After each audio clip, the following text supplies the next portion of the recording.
Welcome to Riverside Park, Yankton, South Dakota, on the banks of the Missouri River for the 2021 Hyundai Archery World Cup Final. We're in the 15th edition of this event, and today we'll be featuring the Recurve events. It's just a few weeks since the end of the delayed Olympic Games, and just a few days since the end of the World Championships right here in Yankton. Now it's time for the season finale. Well, the weather sock is pretty steady there. No wind at all at the moment, and the weather has played a part here over this double header of World Championships and Hyundai Archery World Cup Finals. As I said, we're featuring the Recurve events, and in this session, the last of this international season, we've got the Elite 8 in the Recurve men's quarterfinals, and we'll go through until we crown the 2021 Hyundai Archery World Cup final champion. Well, 8 men go up for this title. Let's go and take a look at them. Atanu Das, India. Brady Ellison, United States. Nicholas Moore, Virgin Islands. Mauro Nespoli, Italy. Turkey. Jacques Williams, United States. Nuno Sanchez, Spain. Maximilian Weckmüller, Germany. Well, what a lineup we've got. The reigning champion, the reigning Olympic champion. We've got Olympic medalists from Tokyo, and amongst all that, we also have some surprise youngsters coming through. Quarterfinal number 1 here at the Yankton 2021 Hyundai Archery World Cup Final for the Recurve men, and it is the reigning champion who will start things off. Shooting on target number 1, representing the United States of America, Brady Ellison.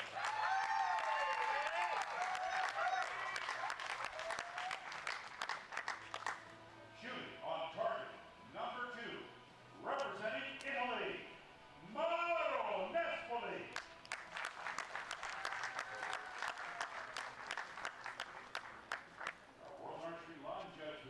Well, I'm Karen Bashir, and joining me for this session is former world number 1, Nicky Hunt. Nicky, we've got a man here in Brady Ellison going for his record-breaking 6th Hyundai Archery World Cup final title, up against a man who loves the big competition, and it is in fact a repeat of last time's final in Moscow in 2019. Thoughts? This is going to be a tough match. Both of them want to win. Gosh, let's see what's going to happen. Brady Ellison going for history here. Mauro Nespoli, though, is a massive opponent that came out of the draw. Ellison to get us underway.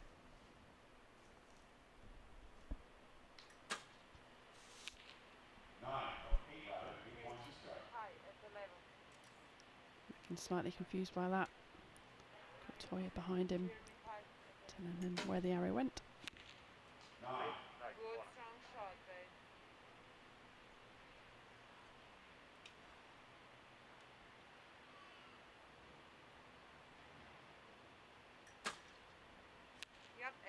Looking solid. No nerves, no movement.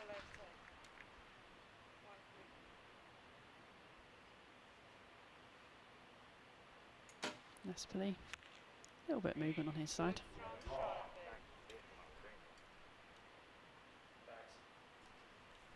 Bags of experience between these two, 32 and 33. Ellison going for the big one, finishes with a 10, so the sighter of the 8 very quickly fixed and has already put this set out of reach of Mauro Nespoli. 9 to finish for a 26 for the Italian. First 2 set points for Brady Ellison, but early days. Nicky, a few drop points from Nespoli. He looks pretty relaxed, but wow, what a performance we've seen from him in the last few weeks. Absolutely. I mean, that wasn't a bad group at all, just sort of low and left. I'm sure he'll make the adjustments he needs to bring them in, so not bad shooting, just needs to react and get them into the 10. Yeah, huge amounts of experience as a team Olympic silver in 2008, team gold in 2012, and picked up his first individual medal at the Olympic Games just a few weeks ago in Tokyo. 32-year-old Brady Ellison is currently ranked #1 in the world. Brady Ellison had a disappointing Olympic Games, I think it's fair to say, by his very high standards. It's been an interesting road for him in coronavirus times. If those Olympic Games had not been delayed, Brady Ellison was the standout favourite, but he came away from the delayed games without a medal. 2-0 up here in this quarter-final. Mauro Nespoli of Italy to shoot first in the second.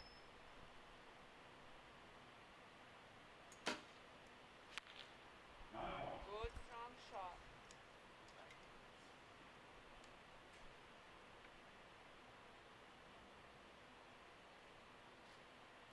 Hold and draw. Look at that arrow and the clicker moving in and out. Yeah, excellent. Just like this. Just got stuck, didn't he, at full draw? Saw the clicker start to move and then almost a little tiny reset at full draw. Didn't make a difference to him though, did it? He came out with a 10. Nespoli hits another 9. Brady Ellison. He's had some jitters, you have to say, by his very, very high standards over the last few weeks. Yep, that was good He timing. looks very strong here though. That's high, yeah.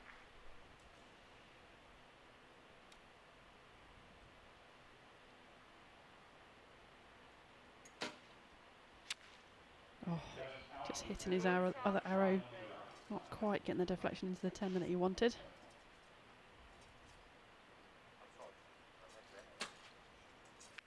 Yeah, nice.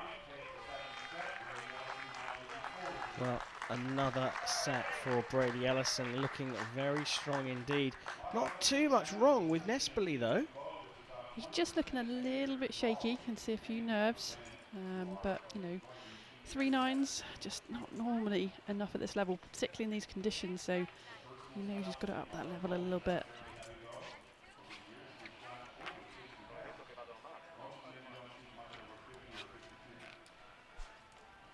Well, marking those arrows. Why do they do that, Vicky?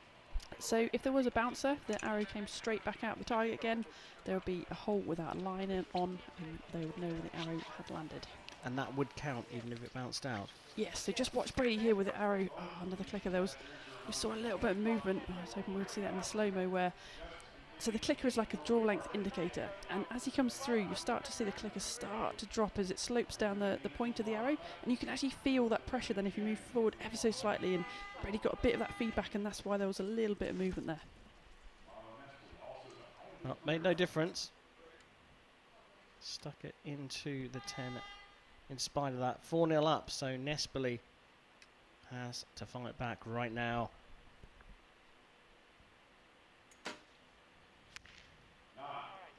He's just not settling into the shot.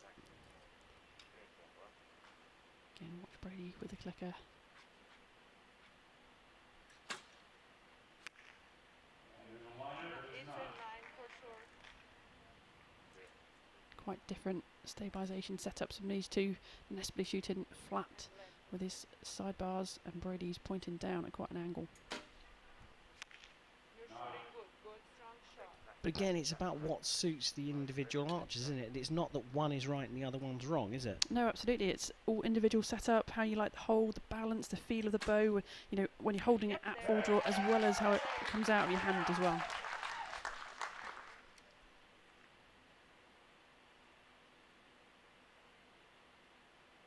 Well, you can see the tension there at full draw. And that goes up into the 8. So an 8 will be enough to do this one in 9 arrows, and the perfect start for Brady Ellison. Yep, Of course, it's a 10 to finish for a 29.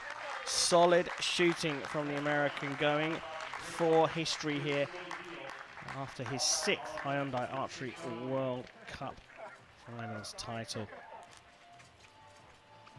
Great deal of humility there. Sporting a BE cap, both of them in fact, Toya, his wife, who represented Slovenia here. Wearing a new Brady Ellison cap, boasting that they are adjustable to fit heads of all sizes. Even yours, Corinne. Have you been buoyed by the fighting spirit and confident mood there of Brady Ellison? I'm not sure you're suggesting my head is big or small, actually, to be honest with you. Brady Ellison's cap will fit it either way. Brilliant performance from him. He's through to the semi-finals. Let's take a look back on that. At full draw, Nespoli did look a little bit tense. And now, here come the coaches and judges for our next match featuring India versus Germany. Rueful's smile there.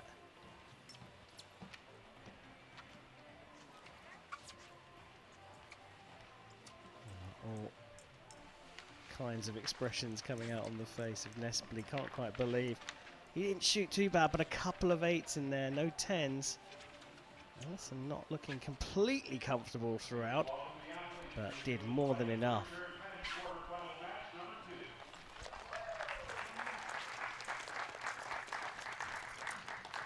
Time now for the second quarter-final here in Yankton. That's another one with a story behind it.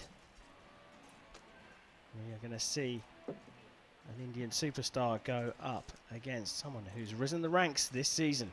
Shooting on target, number 1, representing India, Atanu Das.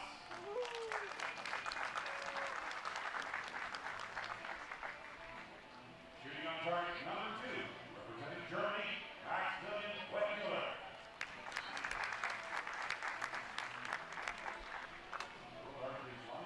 Well, world number 7, Atanu Das from India, is 29 years old, qualified by winning the first stage in Guatemala City for this competition. And he goes up against the German Max Weckmuller, world number 9, just 26-year-old.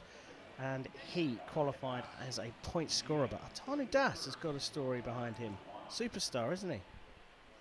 Yeah, he is. He didn't just compete, though, at the World Championships. We've just had here in Yankton, so will that give him any disadvantage?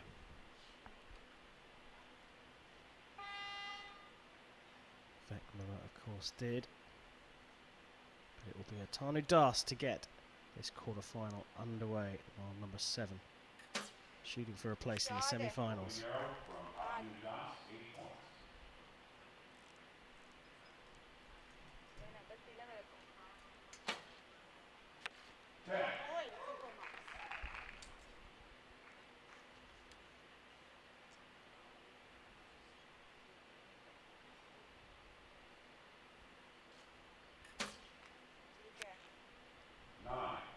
Good grouping, just going to make those adjustments. 3 of the 4 men on this range so far have all gone left for their first arrows.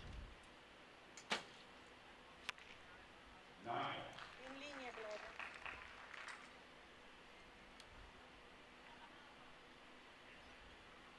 Weckmuller's put himself in a good position here. Atanu Das needs to put down a big arrow to put some pressure on. It's into the 9. And 26 from him. Smiling as ever, Atanu Das shoots with joy.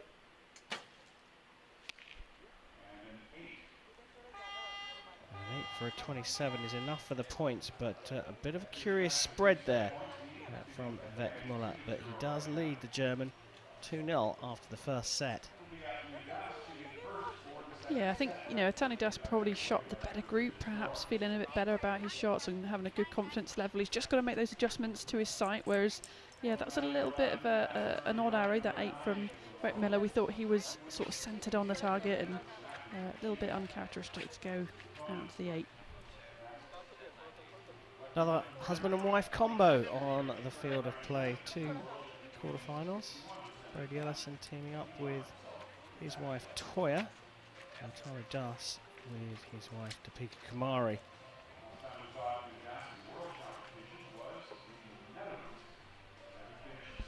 Just watching these releases in slow-mo. A little bit of a flare of the fingers from Weckmuller on that second arrow. Very different third arrow. Straight around his neck, but not happy with that one.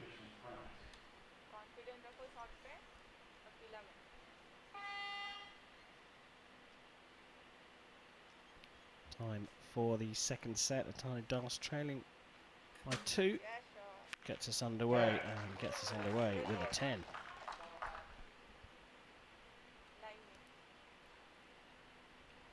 Great shot of what the archer's looking at. Little fibre pin inside a little scope. There's no magnification allowed for the recurves.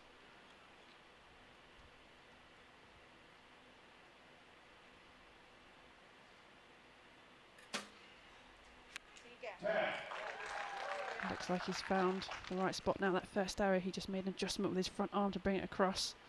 That's a much better shot.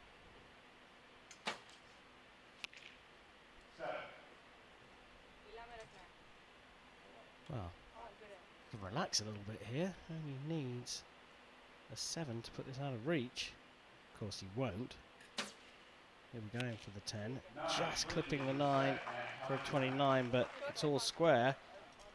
Muller needs to make the most of the practice that comes with this arrow for the next set, and he does indeed. It's another 9. A better arrow, and a better process. Atanu Das looks like he's dialed in on the centre, Nikki. Yeah, looking much more calm and confident.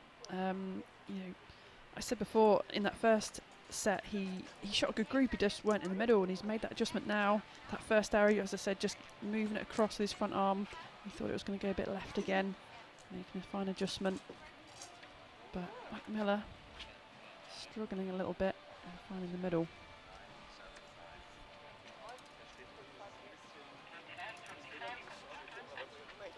I wonder if those flailing fingers again was the difference with Rick Miller's shot.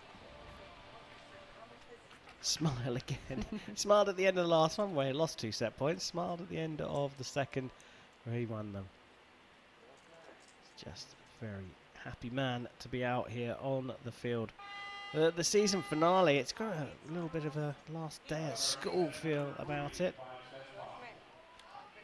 People itching, I guess, to get to the party, which I'm sure will be fun this evening. Start of the third. Atanu Das with the first arrow. Still in the centre of the target. This time in the 9.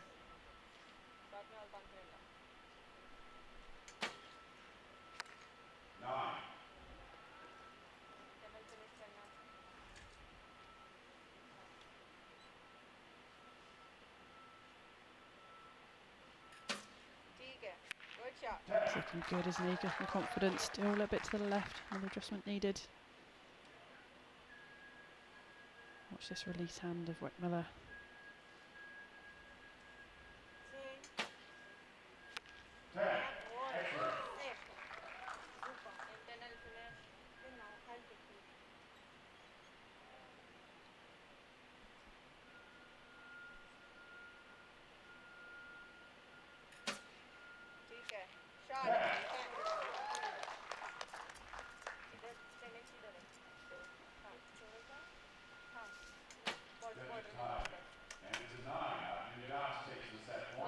Well, there was a chance there to level up in this set. He didn't quite make it, and things have turned around here in the favour of Atanu Das. He took a set to get himself into this, but now looks incredibly solid. Yeah, shooting really well, isn't he? His group's still a little bit to the left, which is why he just lost the 1 point on that set, but looking confident and strong in his shots.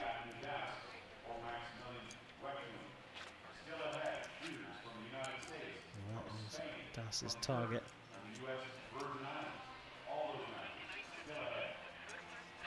On the left. Taking a big deep breath. And a smile, I'm sure we're going to see again. Muller, a little bit more serious in his approach, and again, that's no criticism, it's just an observation, but you see those all left to centre. There's the finger up to salute, and there is the smile again. It's really nice to see an athlete enjoying themselves under this high pressure situation. Time for the 4th set of Muller. Well, full draw, the arms and the muscles shaking there. Yeah, and he made a bit of a correction as well, didn't he? He knew that was going to go left. He tried to fling his bow arm over to correct it, but not quite enough. Good shot. Excellent. That was solid from Tanu Das. Bow going straight towards the target. Much faster shot. Straight in the 10.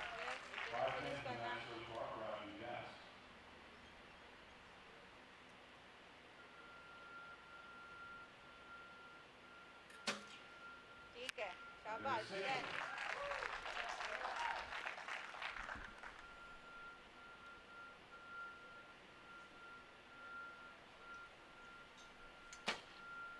Needs a big one, just outside on 9 again for another 28.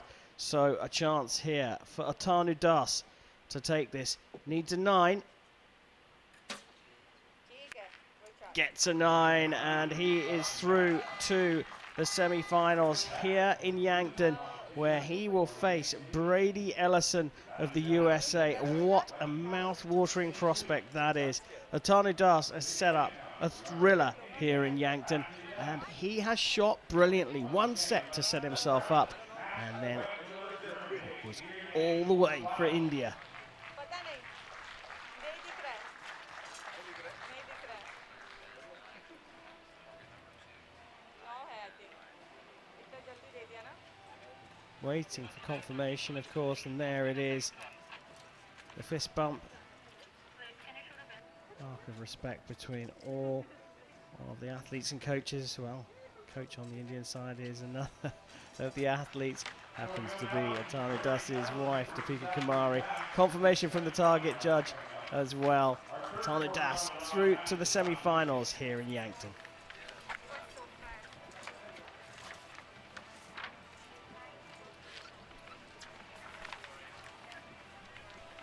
Well, Nicky, it took him a set to find his way through to this, but after that, it was all one-way traffic.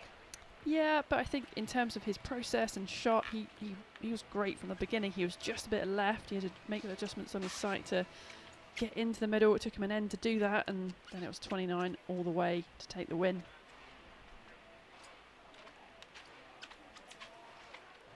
Yeah. The fist bump and the smile, a feature of Atanu Das's presence on the podium shooting line. Fabulous from him. Coming up very shortly, we'll move on to the bottom half of the draw. 2 more quarterfinals to come here in Yankton.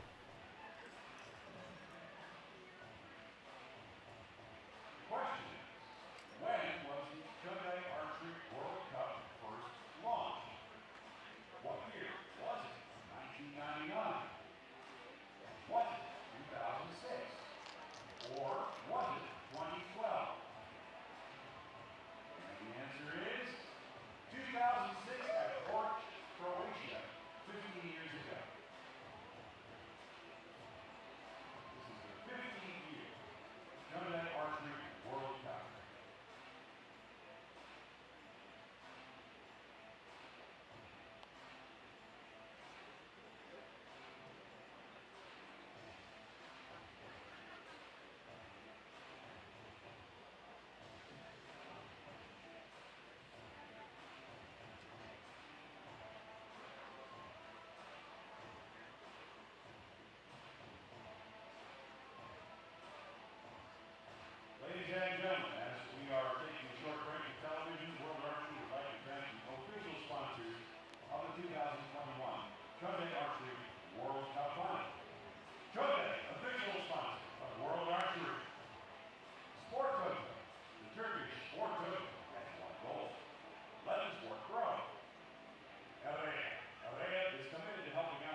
we resume competition right now, please welcome the coaches and judges back on the field to play for quarterfinal match number 3.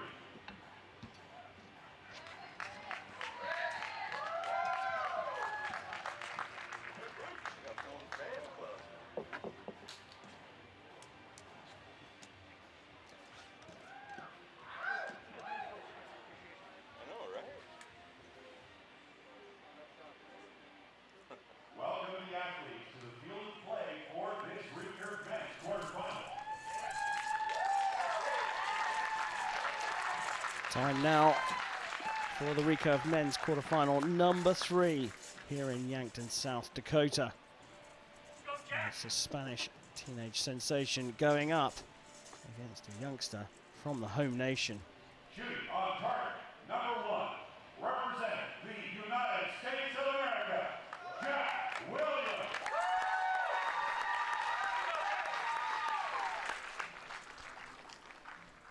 Shooting on target, number 2, representing Spain, Sanchez.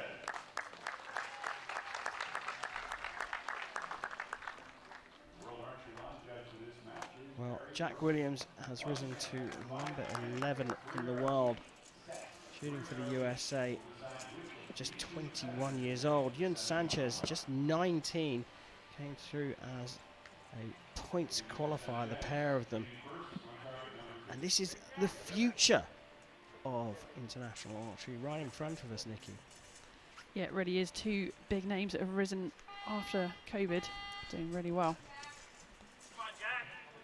Home support obviously going to be with Jack Williams, but it'll be Sanchez who will get this quarterfinal underway.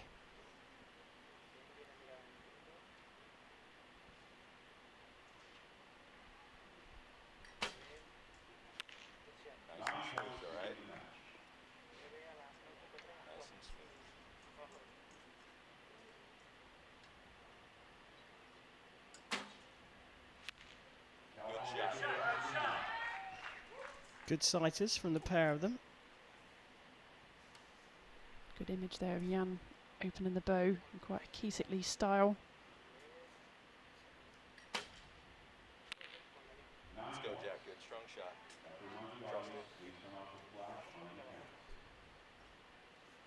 Not dissimilar to what Jack's doing as well.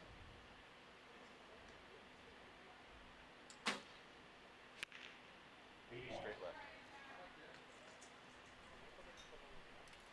Watch that alignment. I've got a good view of the process he went through there. It's a really nice shot, isn't it?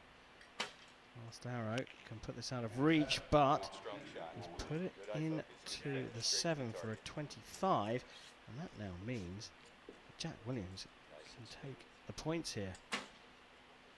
9 will be enough, and 9 it is for a 26 and a 2-0 lead. And that will keep the crowd here in Yankton delighted.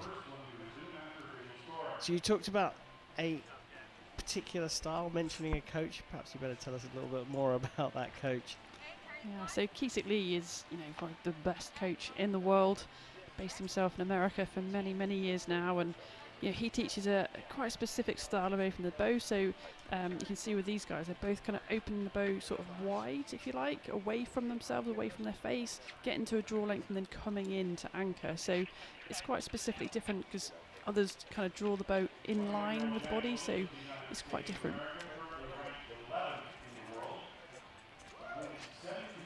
You say different. Obviously, there are differences in, as you've described, where you're pulling the string, but why? And which is better, or is it just what you train with? Yeah, I mean, I guess it's down to the coach that you work with, and obviously that's the method that Kiesigly's employed with many of his athletes through America and been very successful with it. Well, so far it's Jack Williams who's had the most success. Only 3 hours shot, though, in this quarterfinal. Sanchez from Spain starts the second. Let's go, Jack. Good, strong shot. Nice and straight to the target. Yep. So doesn't get much closer to the middle than that. to save those up for his shoot-off arrows. Yeah, no reaction though. Just cracking back on with it. Let's go, Jack. Nice and relaxed. Good focus. Good finish. Coach behind him, just talking him through, get him some good words of advice. Killing it. But Well, that's flying a little high, that one. Sanchez looking for a big number here. Just to put some pressure on Williams. Longer hold. Let's put it into the 10. So finishes with a 27. Now that could get marked up to a 28. So a 10 will definitely secure the points here for Williams. Pull that one down a bit, didn't he? Now that's a 28. Provisionally, he's got the points. But we'll have to wait to see what happens with Sanchez's first arrow. Marked as an 8, but very, very close to the line. Could get pumped up to a 9.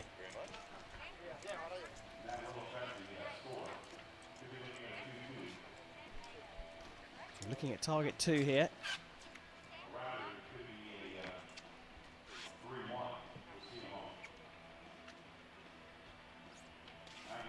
Just look at Jack a little bit shaking in that front arm, a little bit of nerves, but hey, it's the dead centre of the target. Sammy Sanchez, so much at stake.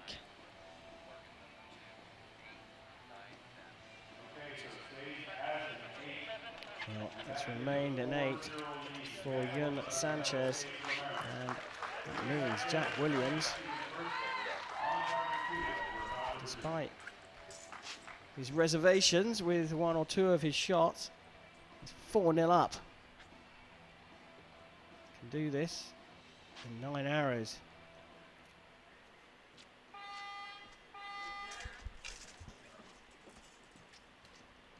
What can Yun Sanchez do about Jack Williams? He trails 4-0 here, knowing these 3 arrows are absolutely critical.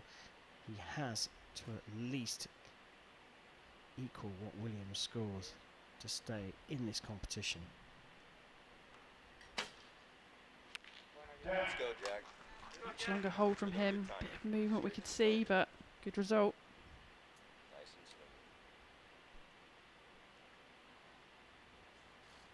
smooth.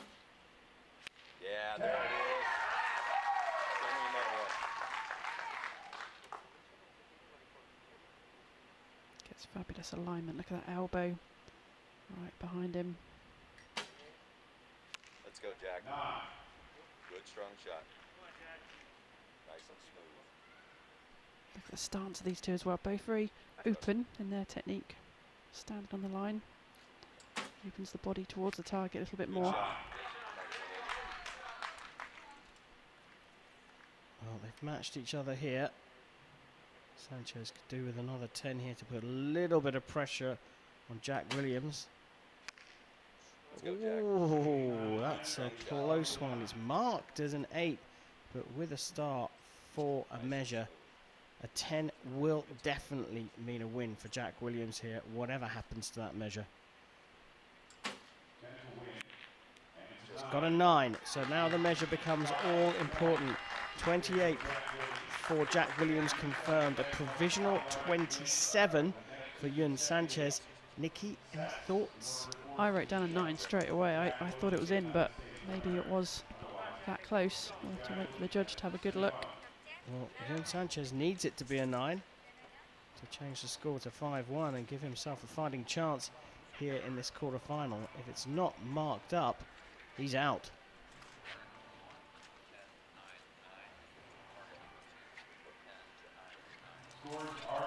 Well, 10-9-9 called for target number 2, and that's what Yun Sanchez needed. A 28 for him means he's still in the game. He still trails by 4, but he's still got a chance. 2 more sets to come. And Sanchez win them both and force a shoot-off.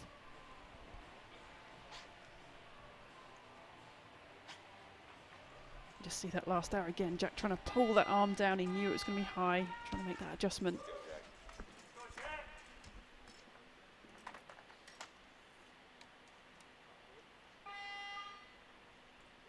So set number 4, Sanchez has shot well enough in the third for this reprieve. Let's go, Jack. Nice and smooth, straight to the target.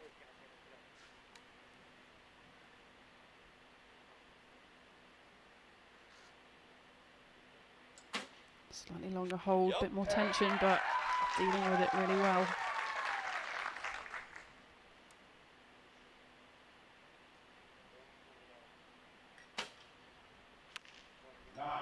Show me another one. Nice and smooth.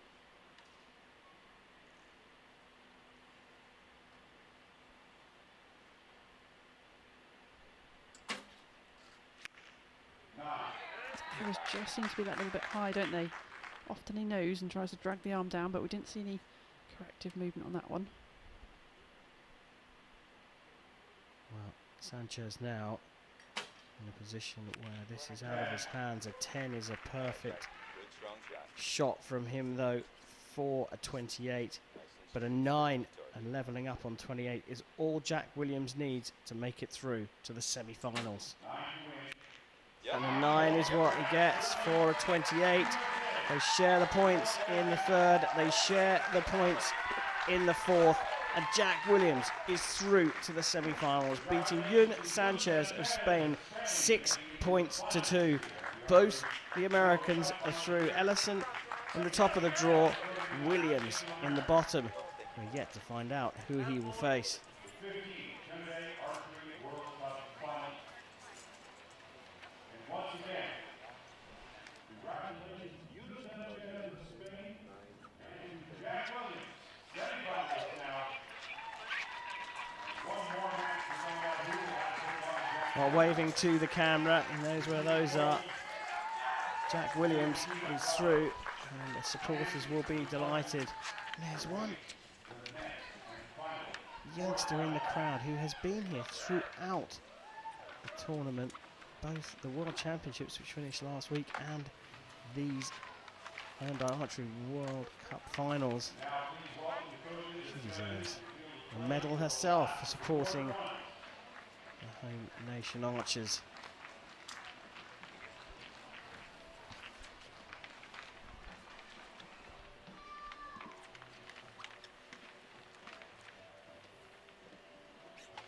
We're talking about actions of dragging, trying to drag the arrow down.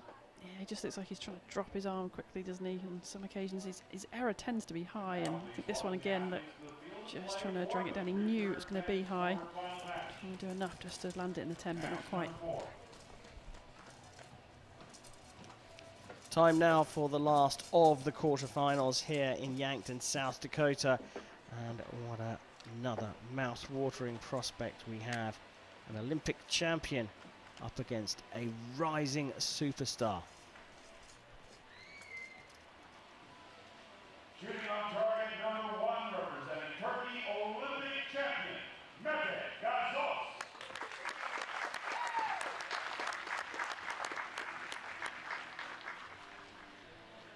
Shooting on target number 2, representing the U.S. Virgin Islands, Nicholas Yamor. Well, there we have it, the introduction of the two archers. World number 6, Nicholas Damore, is just 20 years old, has burst onto the scene in his debut senior season. Goes up against the new Olympic champion, world number 2 from Turkey. Is 22 years old. Mete Gazos is a phenomenon, but so is Nicholas Damore. Neki, pressure's all on Gazos here, really, isn't it? I guess so, yeah. Olympic champion. You know, can he come out here and get another gold medal? So it's going to be a tight one. Yeah, and just to put things straight here, Nicholas Damore is the number 2 seed for this competition. So 2 big names up against each other. Damore to get us underway. And 9 points to start the match 4. You need to move the side, just do it now. Okay, so don't wait for the technique. So it's the size that you have, okay? Nine points. Each shoulder. Good transfer. Good time.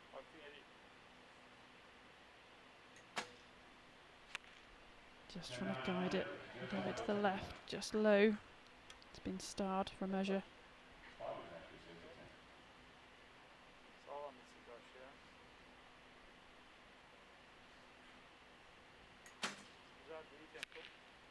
Holding for quite a while, but a good group.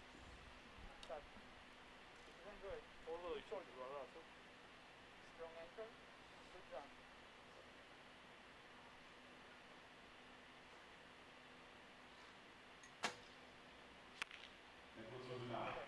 So he's left this one open.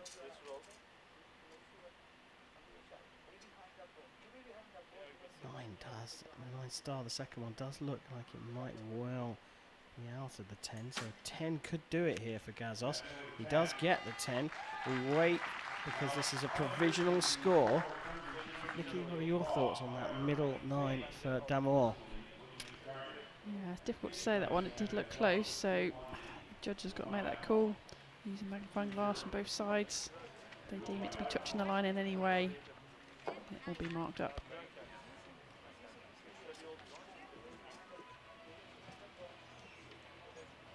His coach just going through a bit of technique with him, I think.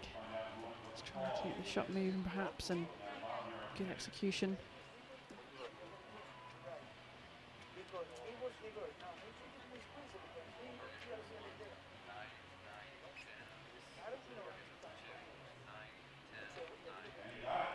Well, I think we just about heard the call of 9, 10, 9 and a 28 for Damour. If that is the case, and we do wait for the confirmation, it will be 1 apiece after the first set between these two superstars of the sport.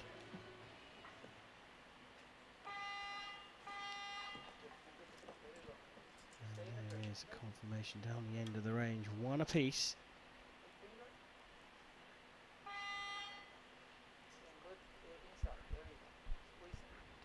Will start set number 2. Needed a measure to go his way to stay level with Gazos.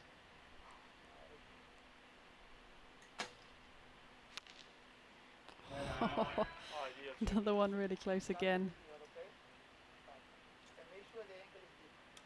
The way Gazos' bow leaves his hand.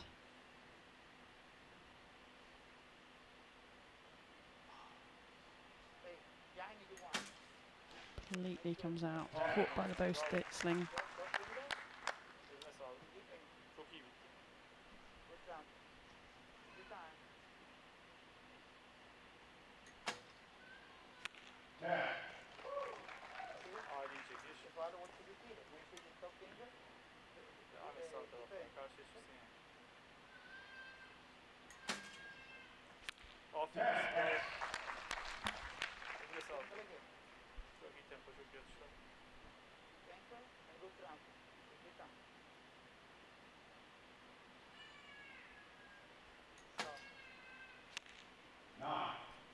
Well, Damour shot brilliantly for the 29. That leaves the door open for Gazos here. A 10 to break clear. A perfect score for him. Oh, he dropped it into the 8. Oh, I didn't expect that. And it's, in fact, Nicholas Damour who's broken out into the lead. And there you go. You see what happens when you put down a big score in recurve archery. You can disrupt the Olympic champion. And I think we've just got to wait for a call on that first arrow of Nicholas Damour. We couldn't quite see where it landed.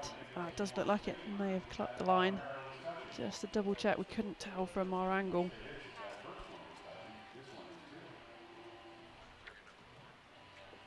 I think it looked to be in. Good call there to check it. In fact, the measure has just come up on our scoreboard. It would make a difference, wouldn't it? But, having seen it, we think that first arrow at the bottom there is just touching the 10 line. Drops into the 9 for the last arrow, but wow, we were expecting that from Gazos. shrugs his shoulders. And it was marked as a 10 for the American Virgin Islands athlete. And he leads 3-1. Mete Gazos will get set number 3 underway, trailing.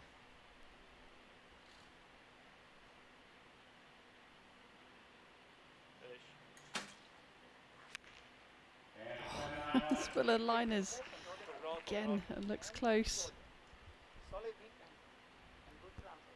Good time and drive.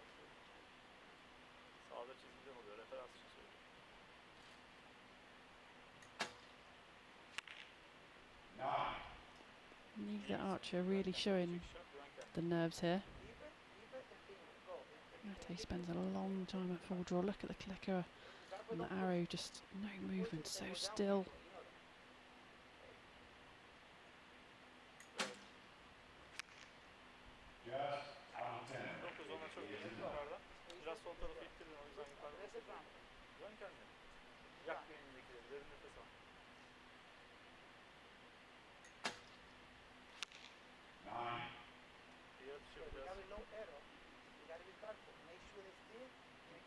Lots of communication between coaches and athletes, both sides of the shooting line.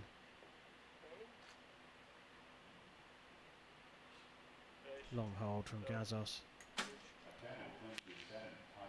he goes out into the 8. Did you see the movement on that one? If you watched his clicker there, the arrow again just kind of moved a little bit forward before he made the shot, so I think that was the reason behind the 8. 27 then for Nicholas de Moor, but again we have to just wait for that measure on that first arrow for Mete Gazos. Is it going to get marked up? They're not even looking, coach and athlete. It doesn't matter, you know, he's just going to go back out there and shoot the best he can. His preparation right now is more important than what the score is to him.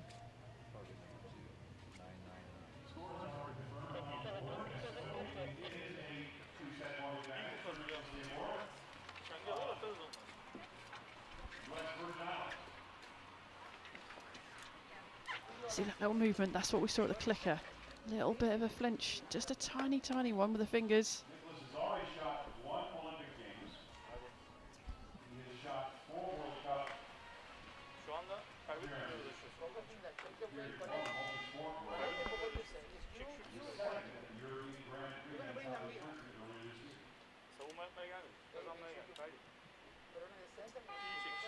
Well, we're going into a 4th after a measure went in favour of Gazos. Shared the set points in the last one.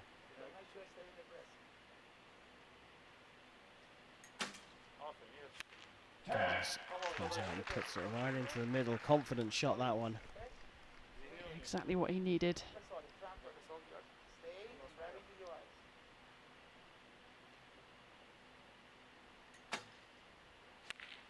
These two spend quite a long time at full draw, don't they? And I think with Gazos in that last end, he just needs to keep it moving a little bit more, maintain his back tension.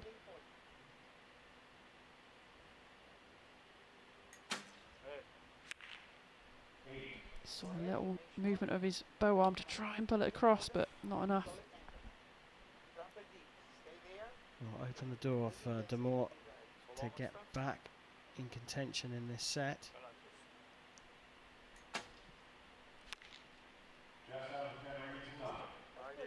Both of them kind of struggling with the same thing, long holds. You know, someone would think there's some pressure on this. Yeah, it's just a large check at the end of this for the winner. Plus the title, of course.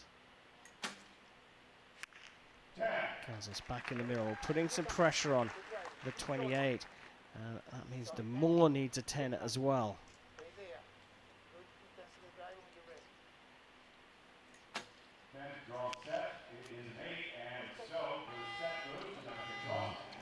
Look at that, drifting off up into the 8, and we are all square after 4 apiece, with 1 regulation set left to go.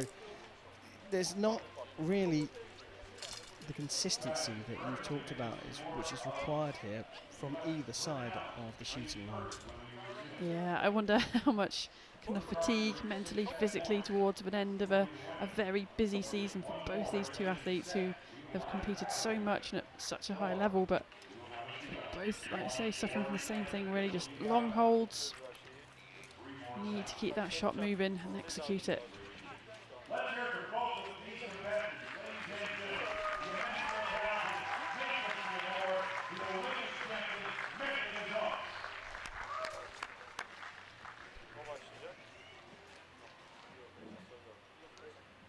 So we can't separate the two.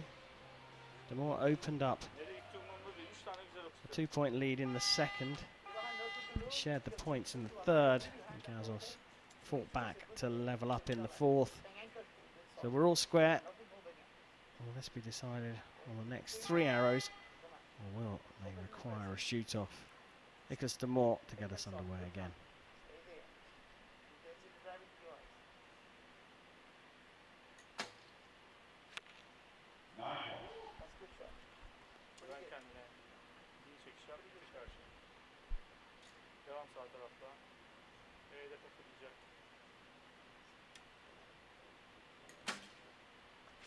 Long hold, but great execution.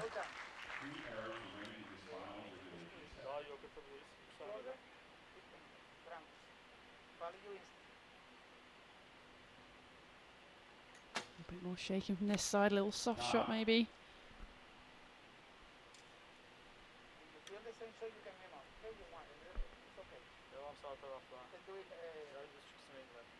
Oh, was that another little movement from Mete?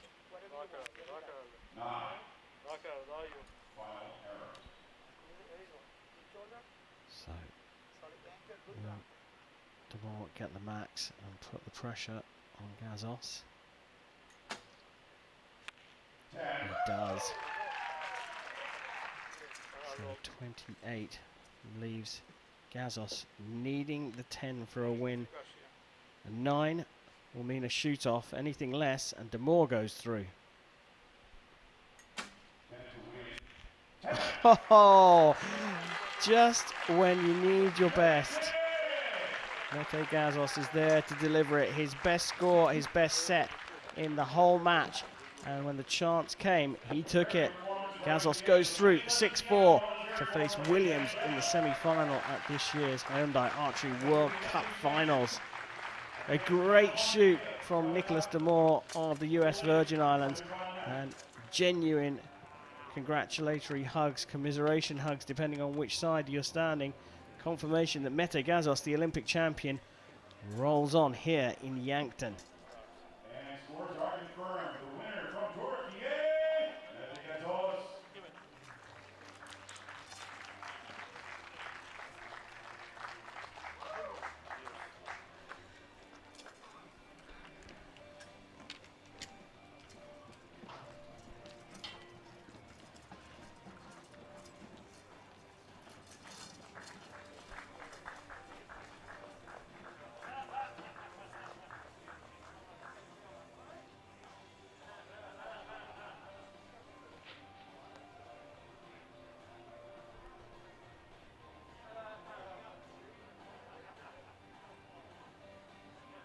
And so, we find ourselves looking. Well, it wasn't entirely convincing from either of them, but they do say the cream rises to the top, and Mete Gazos came through in the end when things were required.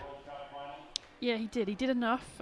He did not look happy at the end of that match. He came to his coach, and his coach really tried to pep him up a bit at the end there, because I think Mete knows, you know, he's got to get those clean executions. We saw a little bit of error, just a tiny bit. I mean, he's a human being after all, but he knows he's got to up that game and get that confidence in that shot. World Archery Championship, also here in South Dakota. We first saw Brady Ellison take on Mauro Nescoli. Brady Ellison coming out on top.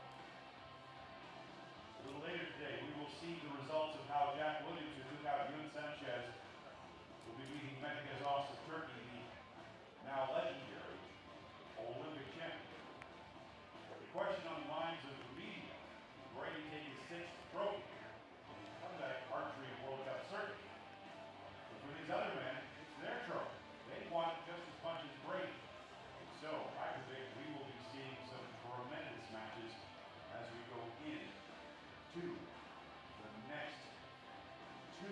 semifinal matches coming up this afternoon.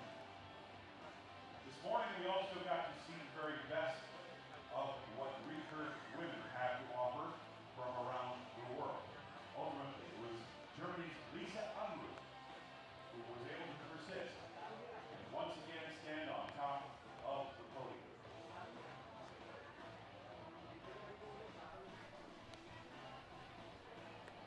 And now, it's time for the first of our semifinals. Please welcome the coaches. Well, here we go. We're down to the top four. Brady Ellison came through the top of the draw along with Atanu Das. That will be our first semi-final down the bottom. The other American, Jack Williams, is through, and he will face the Olympic champion for a place in the final here in Yankton. Well, Nikki, 4 amazing athletes here lined up in Yankton. First up, we've got 2 superstars. You got a favourite? I think Brady's on form here. He's on home soil. He did well at the World Championships. Tony Das didn't shoot, so I think the momentum's with Brady. Time for the first semi-final here at the Yankton 2021 Hyundai Archery World Cup Final. And it's 2 superstars of the sport, USA against India. Number 1, representing the United States of America, Brady Ellison.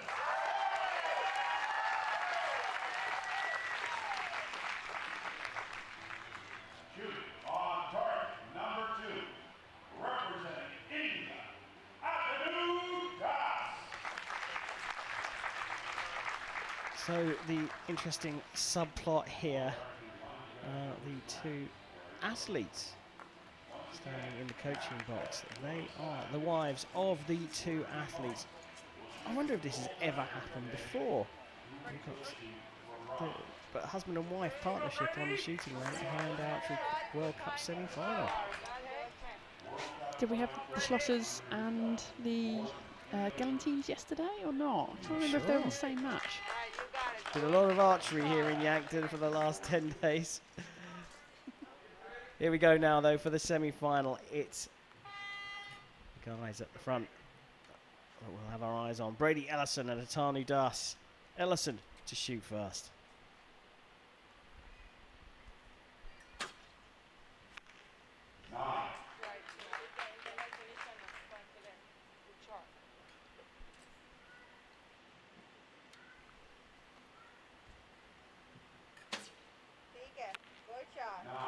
Both going out to the right, both making adjustments. Conditions still look good. Yeah. I think it is on the right side. If he was not trying to give it.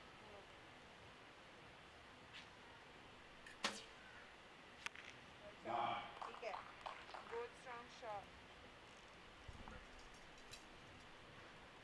Well, Ellison has his second arrow marked for a 9, but with a measure on it. That's a 10. Now, if that arrow was to be marked up, this is already out of reach for Atanu Das. Atanu Das has got to put it in the 10, and even then, he might not get any points. He does get it into the 10, so it's a confirmed 28 on the right-hand side for Atanu Das. And now we wait for the measure on target number 1.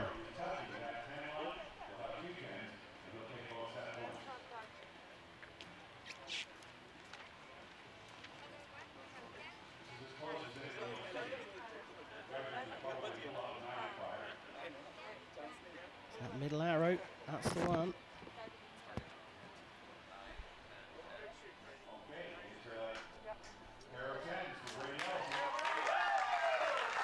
Well, we saw it there, pair of 10s for Brady Ellison for a 29 and the first 2 set points. Atanu Das, a little reaction there.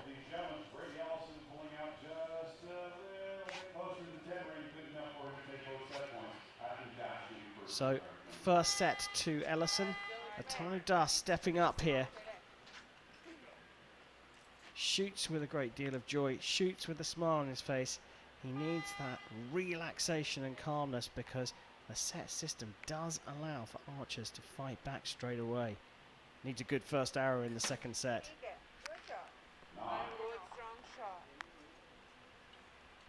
Good reaction from him though, just smiling, and you know that's the best way to deal with it. Get back out there for your next arrow.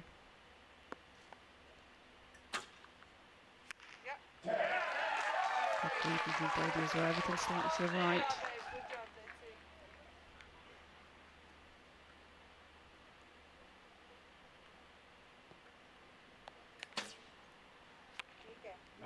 Good strong shot. Spending quite a while at full draw.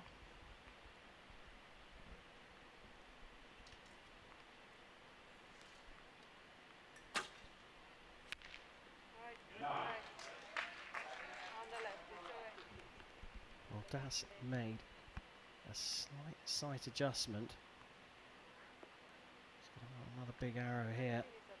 Put some pressure on Allison. Pushes it low. Too much of an adjustment, perhaps. A 27.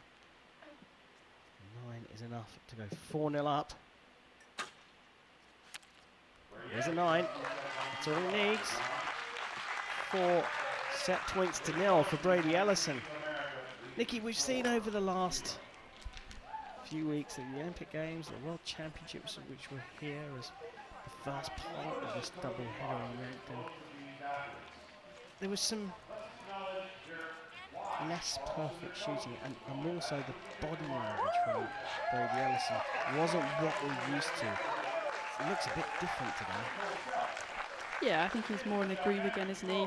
I mean, it's been such a long season, and you know, probably waiting over the 18 months where there were very few competitions just to get out here again and compete. So there's got to be a lot of mental, physical fatigue at this point in the season. And yeah, I mean, he's holding it together the best, isn't he? Tano Das, that last shot just looked a little bit, tiny little bit soft. Like his execution wasn't as powerful as we've seen on other arrows, but you know, both of these great contenders. Ellison won this title back in 2010, 2011, 2014, 2016, and the last time we had the tournament in 2019, going for number 6. Tano Das gets the flag set on the way, and that's just what he needs. And by my reckoning, he's looking for the first ever gold medal for India in this tournament. 2 10s to start.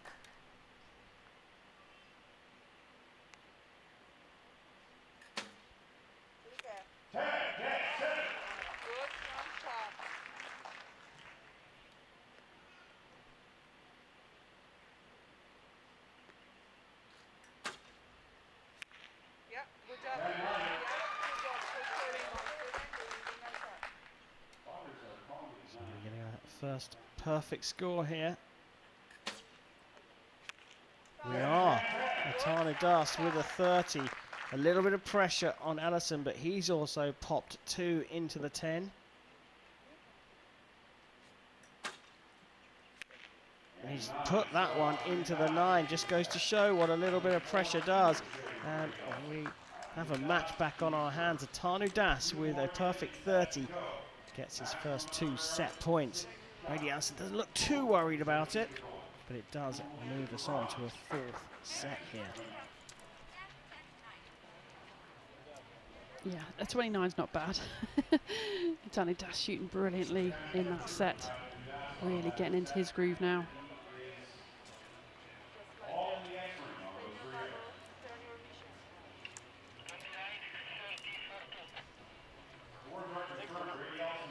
Ellison's the only American to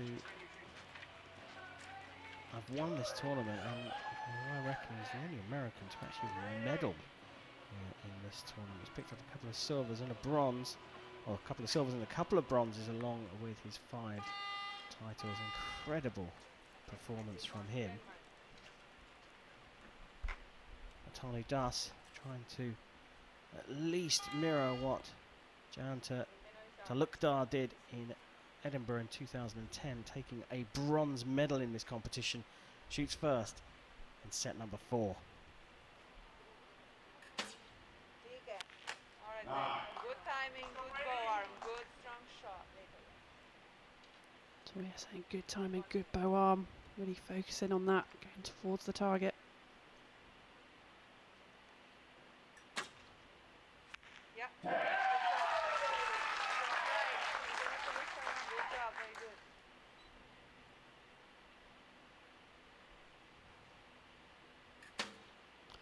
The correction, he knew it was going to go left, trying to drag it over.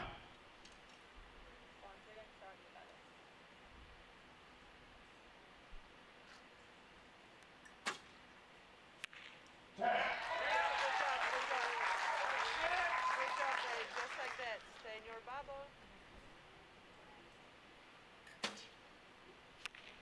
Nothing special, nothing. 27 leaves the door open here. An 8 for the win.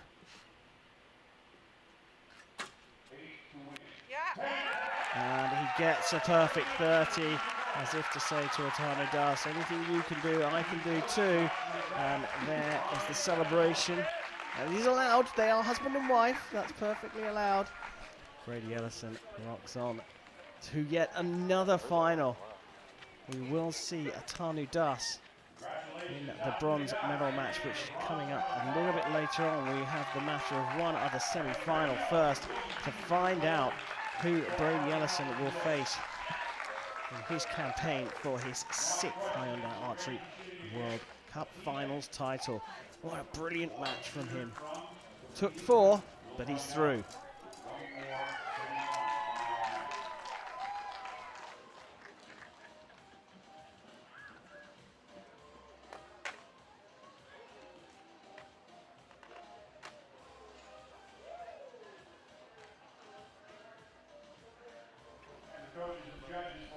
Well, Atanu Das, look, 9s and 10s. He didn't go outside of the yellow.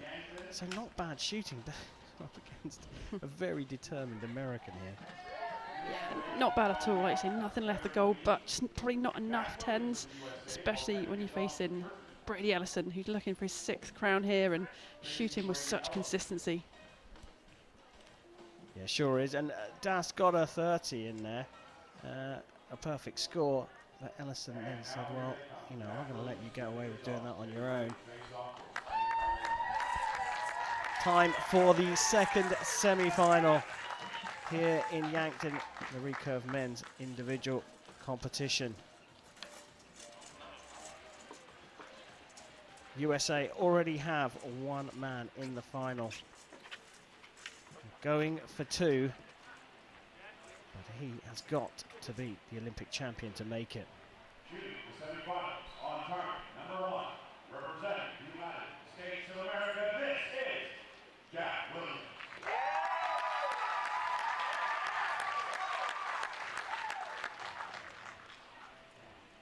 Shooting the semifinals on target, number 2, representing Turkey, Mehmet Gazal.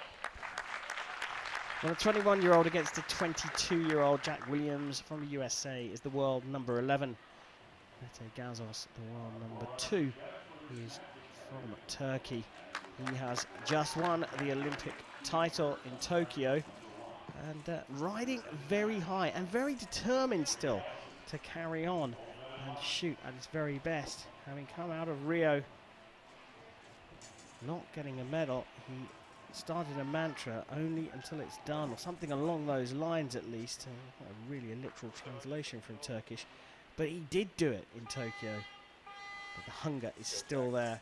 He's got to face someone who's going to be getting a lot of support from the crowd. It's Jack Williams from the USA, and it will be the American to shoot first. Nice and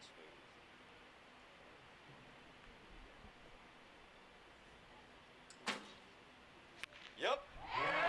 Great start from him. I mean, Jack's a great contender, isn't he? He spent most of his season really concentrating on getting on that Olympic team. So difficult to do in America. Only came out to the 3rd World Cup and picked up a silver medal. All right, Jack, let's go. Good strong shot. Good focus. Nice and smooth. Yep. Just dragging his ball down a little bit. He knew it's going to go high. Great correction.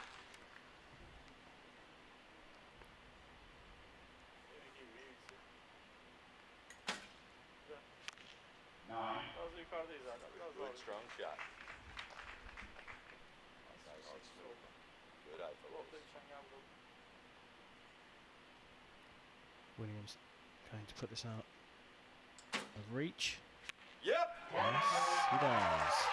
A perfect 30. What a confidence booster that is to go 2-0 up and start against the Olympic champion. Gazos will shoot this in preparation for the next, and that's a good finish for a 27, but the points go to Jack Williams. Nikki, normally at this stage we start analysing all the arrows and talking about styles and all that kind of stuff, but I can't resist.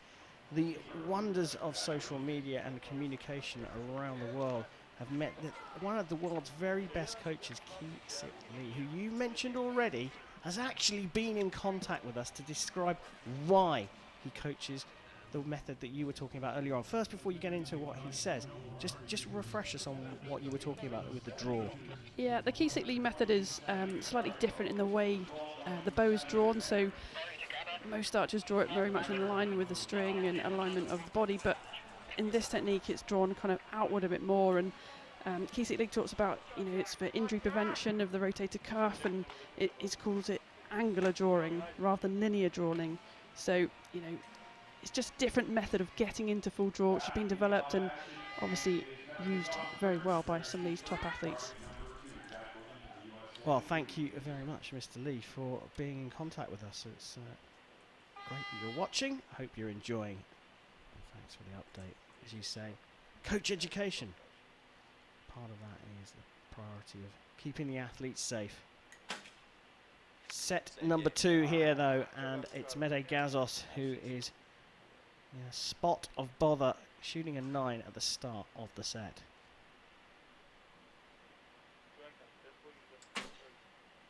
Yep.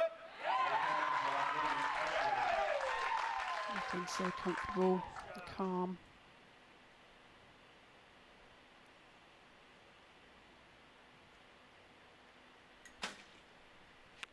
So he was taking such a long time at full draw in prior matches. Getting his timing a little bit better, but needs some more 10s.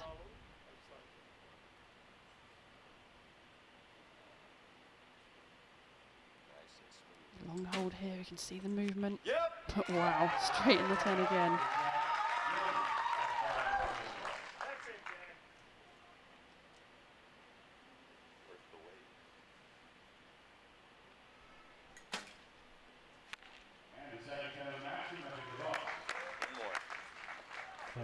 Might be, well, it's not too little because it's the most you can get a 10, but certainly too late. 9 to go 4-0 up. That looked like a bit of a snatch though, but gets another 30. A 4-point lead for Jack Williams. Boy, oh boy, he looks very impressive. I tell you what, he looks strong for this one. But let's forget about that. What is Brady Ellison going to be thinking? Yeah, that last shot, again, just dragging his front arm down as if he knows they're going to pop high. So whether it's what he's seeing or a feeling that he's got in the shot, he knows he's got to pull it down. And wow, he's doing a good job of correcting it.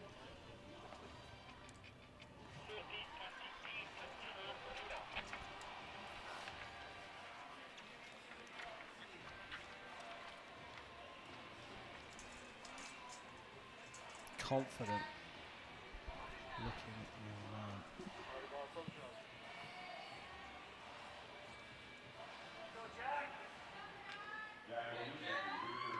man. US Archery have got someone who can quite easily step into the boots left behind by Brady Ellison when he decides to move on. There's no sign of that. I'm not trying to force his retirement at all, but it just means that there is another archer coming through.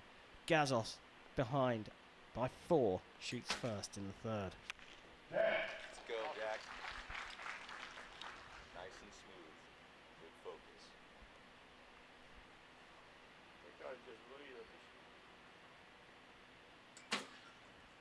Yep. He can just shoot 2 more 10s. No one can really beat you if you shot 9 in a row.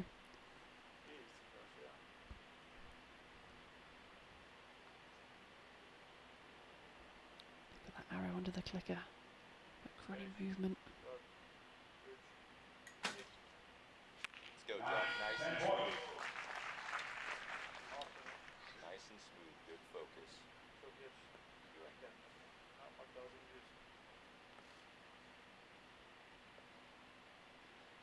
bit of shaking. Yep. Oh, still in there. One more. Keeping up the pressure on Mete Gazos, the Olympic champion. He gets a perfect 30. What can Williams do here? Nice and smooth. Can he match it Focus. and stay perfect himself? Clicker where the tip of the arrow is, watch it click across. Oh, little jitter here from him. A big jitter here from him, and there goes the clicker, and it drops into the 9. A little bit of pressure applied by the Olympic champion, and look what that does. It puts Mete Gazos on the scoreboard. Jack Williams laughing it off, but it does mean Jack Gazos is still in this. Yeah, this is when the set system feels a little bit rough for Jack right now. Mete having dropped 5 points at this stage, Jack just a 1, a 4-2 advantage. It's a real psychological game, you know, he's got to let that one go. He's shooting really well, get right back into it. Yeah, it's about shooting the arrows at the right time. We've said this time and time again. Yes, big scores usually lead to a win, but certainly with the set system, you've got to be able to shoot a big point, a big arrow, when the opportunity to win a set comes. In that case, it was an opportunity to save the set for Jack Williams. But again, as you said earlier on, 29 is not a bad score in recurve archery. Remember, they're shooting over 70 meters here. Oh, shucks, let's move on. Set number 4. Semi-final between Jack Williams and Mete Gazos. Place in the final against Brady Ellison up for grabs. The loser will face Atanu Das. Let's go, Jack. Good strong shot. He's building his confidence here. Nice and smooth. Good eye focus. Can he pull it back? Yep. Good timing, good shot. No corrections needed.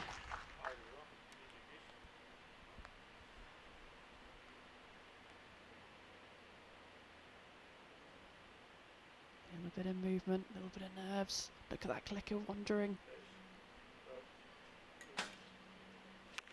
Let's go, No Jack. correction, but Good it's strong enough. shot.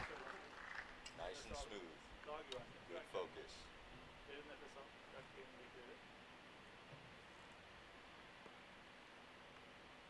Look at the nerves. Widest arrow we've seen from him. So a chance again for Gazos to put himself back in this. Needs a 10 to draw level with Jack Williams. Nice and smooth, Jack. He's put it in the 9. Now, Jack Williams can share the points here if he can get a 10. Anything less, and we'll go into a 5th set all square.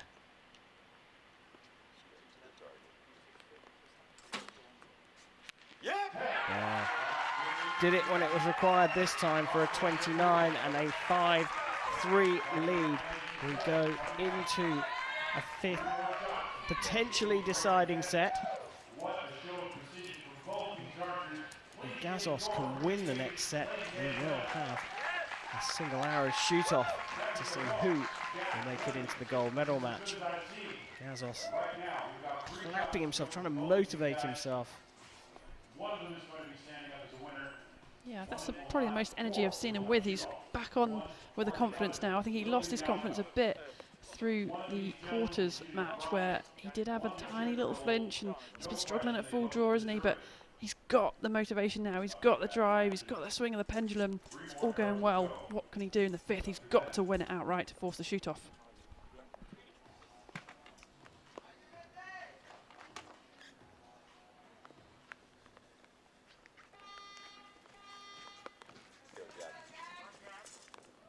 Well, Gazos seems in a slightly happier place than he was earlier on. He trails by 2. Needs to get off to a good start in the 5th set here. He needs to win it to force the shoot off. Nice and smooth, Jack. Nice and smooth. Good focus.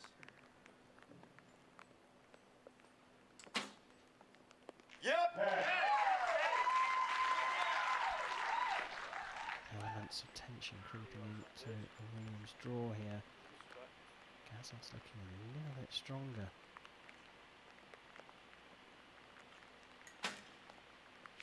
Let's go, John. High 9. Nice and smooth. Good focus.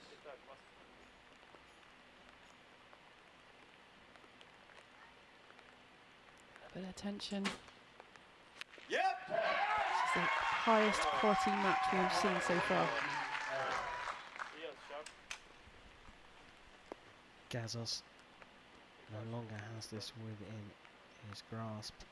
Needs a 10 for some pressure. Good, Gets strong another shot, Jack. 9 for a 28. Nice So and an smooth. 8 for the win and an all-American final here in Yankton, South Dakota in the USA. Good shot. Puts it into the 9 for a 29, and Jack Williams suffered a little bit of the jitters. Some great shooting from Mete Gazos to pull himself back in contention, but in the end Jack Williams has taken this one 7-3 and goes on to face Brady Ellison, his compatriot, in the gold medal match. We will see the Olympic champion Mete Gazos again, as he will face Atanu Das for the bronze medal here in Yankton. But here it's all about the Americans. Two of them will face each other for the 2021 Hyundai Archery World Cup final title here in America.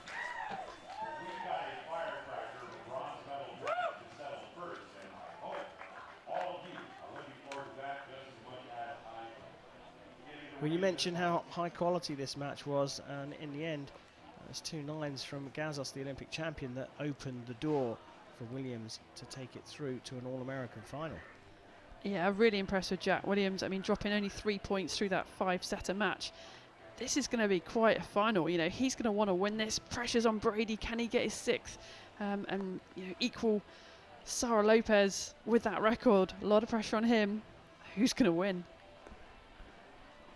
Well, that's what we've been waiting to find out. Not long to go before we see the Ellison-Williams playoff here for the last title of the season. Before we get to that, we'll see who is going to take bronze between Das and Gazos.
Please welcome coaches and judges to the field of play as we prepare to shoot the bronze medal final at the Hyundai Archery World Cup 2021. We're down to the last 2 matches here in Yankton at the season-ending finale.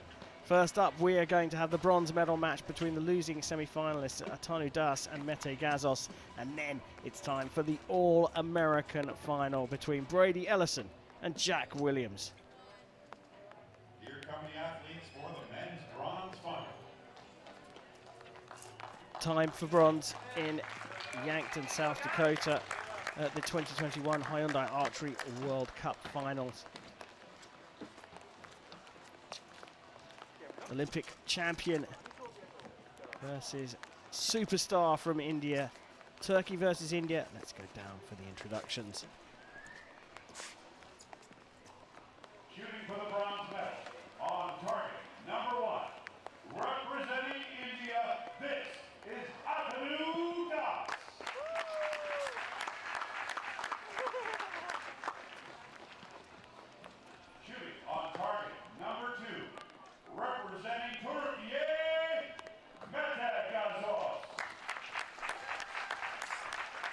Well, two superstars in the lineup. The Olympic champion, world number 2, Mete Gazos from Turkey. He's just 22 years old. He'll be determined to finish his great season off with a place on the podium here. But he's up against the happiest of archers. Loves it on the finals field. Atanu Das from India, the world number 7 and 29 years old. Smiling right from the start. He shoots for fun.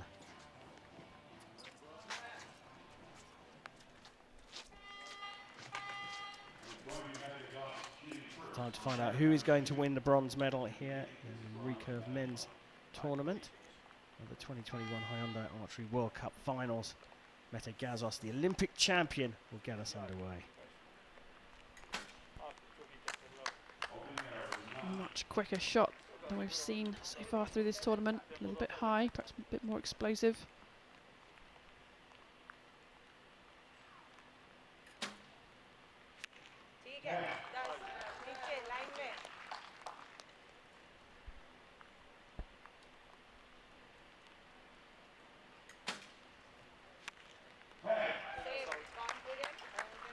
Much more comfortable in this match.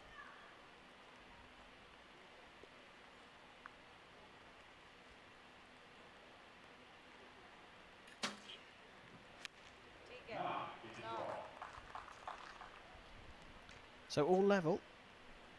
Both you 10 and 9. Who can hold their nerve? Gazos first to put the pressure on, and he does so with a beautiful 10. So now it's down to Das to match him or go behind. Well, you saw the bow quando there from Atanu Das. And to push that over to the left, and he knew that. So 2 set points for Mete Gazos to start this off. Did you see anything in particular there? Yeah, it's just a little bit plucky with the release. He went what I'd call a little bit soft, so he lost the pressure in his arms really and tried to drag it across. He knew it was going to go left and just not enough power left there. Yeah, that's why you saw the movement. And, like all good photographers, they like a credit. We have to credit Mackenzie Brown from the USA for that phrase, boquando. Get a chance to see that again. Started so well as well, Atanu Das.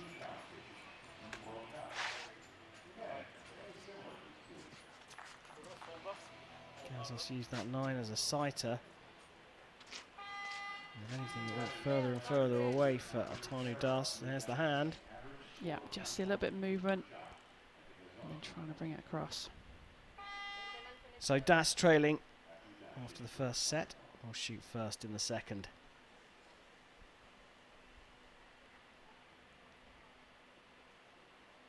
Long hold, a little bit of movement.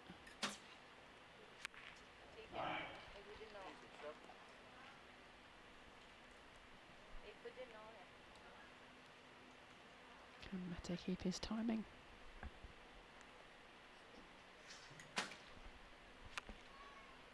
Slightly longer hold, but it's good.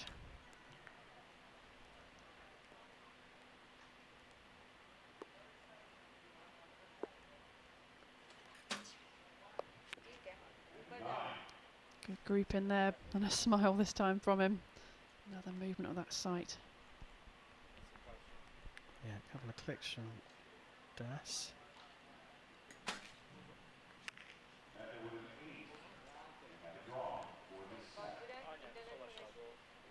Well, I'm not sure you can say it doesn't matter how you get there. 2 9s probably more preferable than a 10 and an 8 to get to 18. But he's pulled that one left and doesn't look happy with that one. He does still smile, but that's as unhappy as you'll see Atanu Das look. Chance here for Gazos. 9 for a 4 set point lead. 9 is what he needed. 9 is what he got. 27 for him. It goes 4-0 up. 9-9-8. Not good enough against the Olympic champion. Did you see anything in particular with Atanu Das's third shot, he walked away from it looking pretty unhappy with himself. I think he's just not, sticking with the shot and executing as he knows he can. Sort of similar thing on the first set where just lost a little bit of pressure, sent it off to the left. So with a right-handed archer, if your release isn't quite right, if it's a little bit plucky, your fingers just flare a little bit, that will make the arrow usually go left.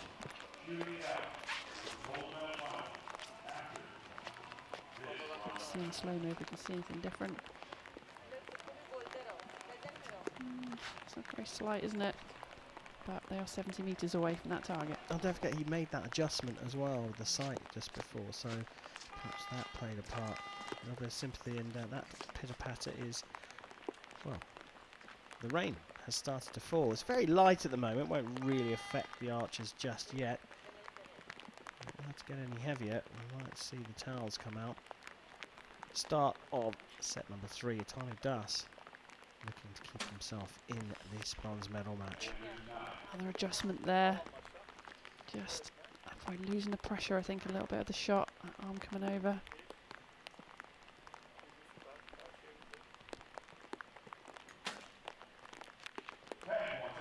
Mete just looking solid. He's in control.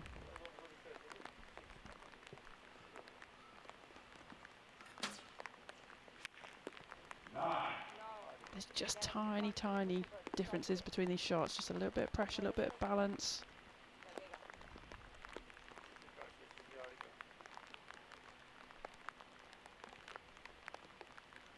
Mete taking his time again.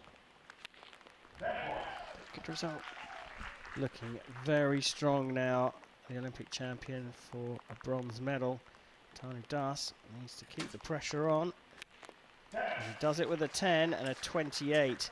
But a 9 will be enough for Gazos to make another podium this season.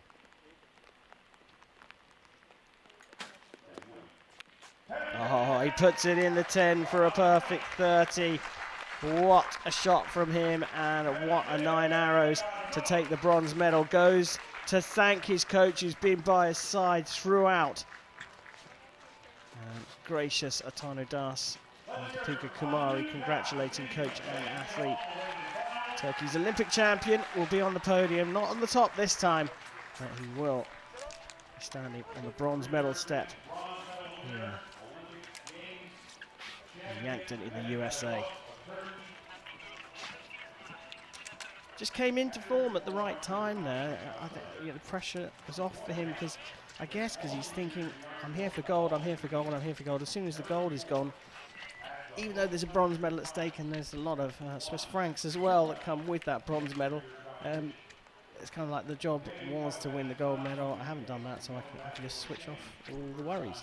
Yeah, he certainly looked more comfortable and confident. His shots weren't quite as long. He looked a little bit more solid, less shaking, and yeah, managed to execute them well. And I did worry for him. He got into this bronze medal position at the World Championships, lost it to Ellison.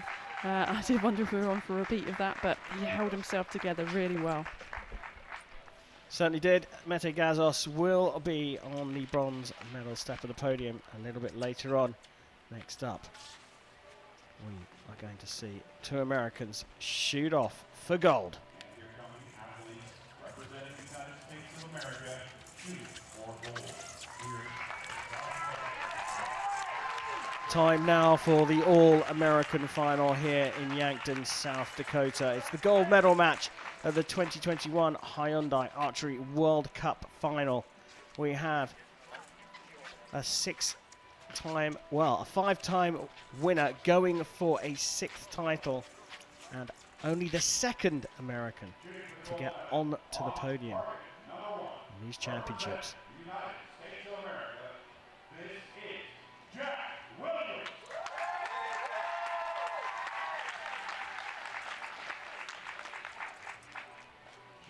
For the gold medal on target number 2, representing the United States of America, this is Brady Ellison.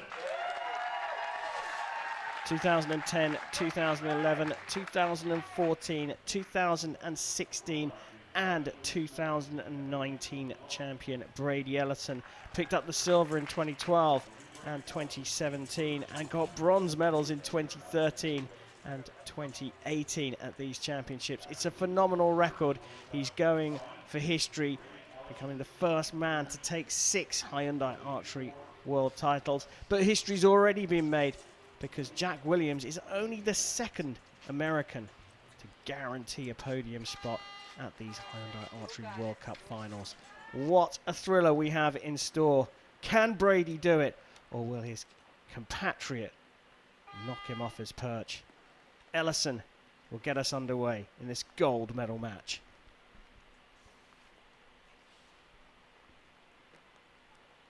Go, Jack. Same game. Good stuff from him. Nice and Just smooth. in his sight, I think, though.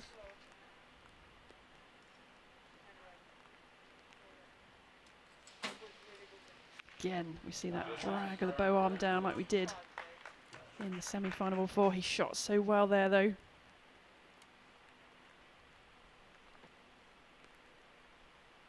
Let's go, Jack. But he's just looking solid. He's got a job to do. Nice and smooth. Good focus. Still Again, tall. just a quick drag down. It's obviously something he can feel, or he's seeing the sight a little bit high and needing to make an adjustment.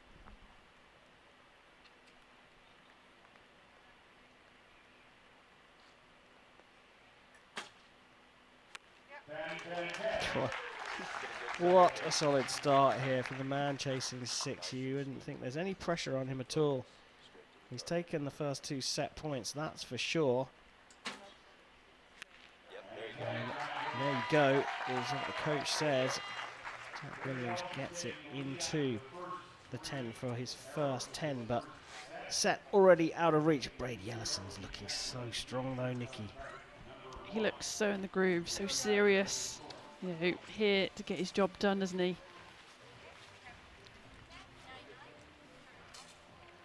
I'll take a look back. That's the first arrow, and that is his sighter, and he still has the gall to adjust his sight, having shot so nearly perfectly.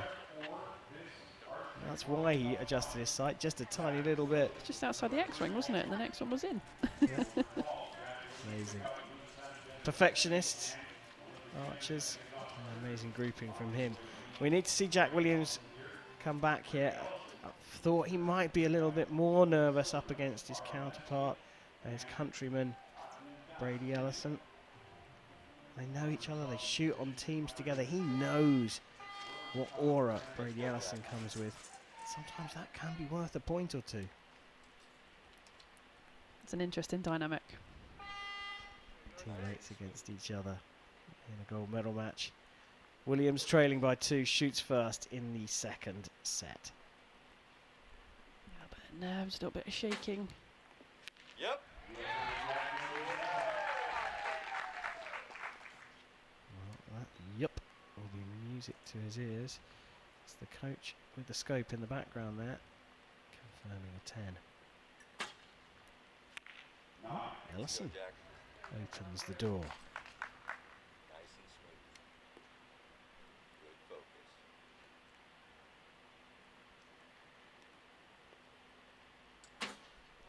A bit longer holds, aren't they? Not a bad group. Just in his sight, a little bit high, a little bit left.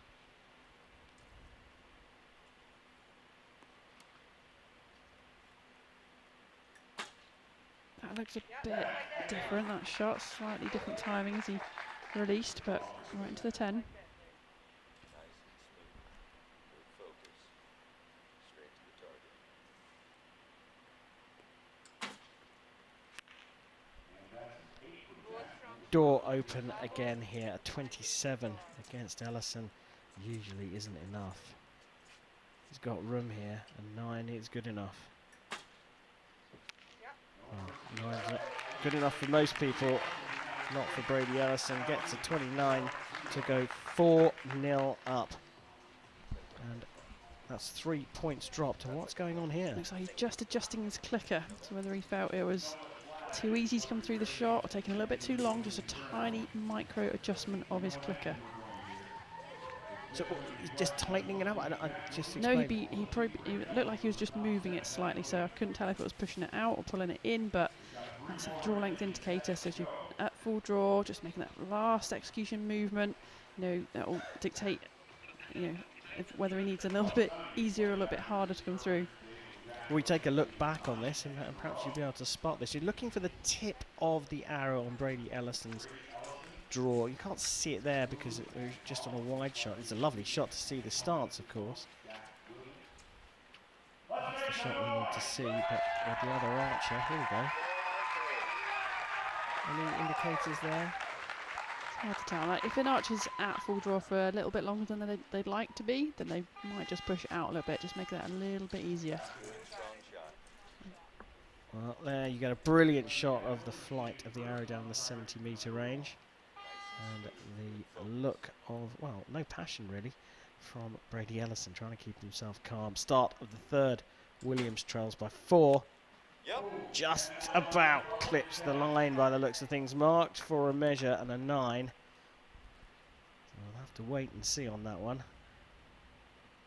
Ellison can do his 6th title in 9 arrows here, but not with a start like that. That was an odd reaction of the bow. Again, something a little bit different. So if he's moved his clicker a little bit, it felt a little bit different, perhaps, that shot. Opportunities presented itself here for Jack Williams. It's all about taking it. This is in his hands now, even if that 9 remains a 9.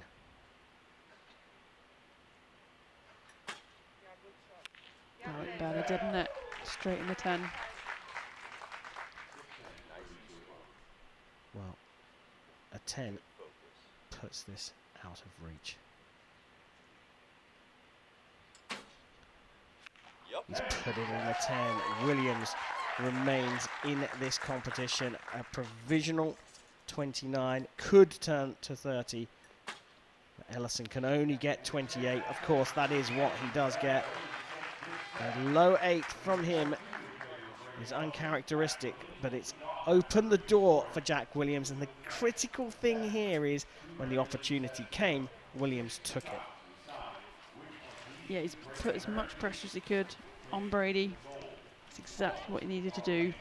I think Brady's first shot, it almost looked like he came through so quickly, he just lost the pressure a little bit and it dropped low, so that adjustment of the clicker made that difference. Yeah, I mean, that's a fairly significant thing to change on your bow, isn't it, mid-match? Yeah, but I mean, these archers are so tuned in to their draw length, they know exactly how it feels to be there and move through it. So, just looking at them at full draw, millimetres, they're able to, get to the clicker length.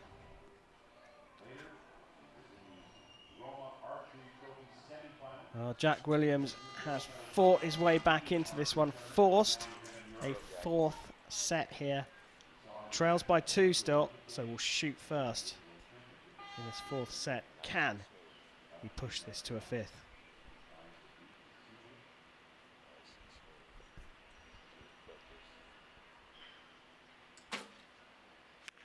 Again, we see that bow arm being dragged down. High 9.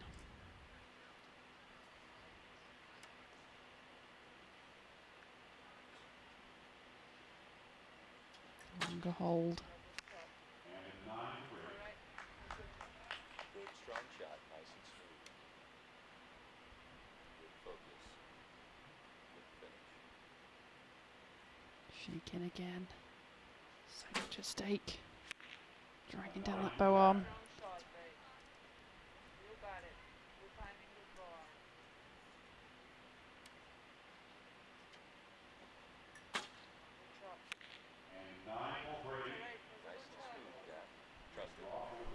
Well, I wonder if the rain's just coming down a little bit heavier here. It's just been a bit of a distraction for the pair of them. 2 9s from both of them, having shot so well. A 9 here from Williams leaves the door open for Brady Ellison. Can he get his 6th title? He needs a 10.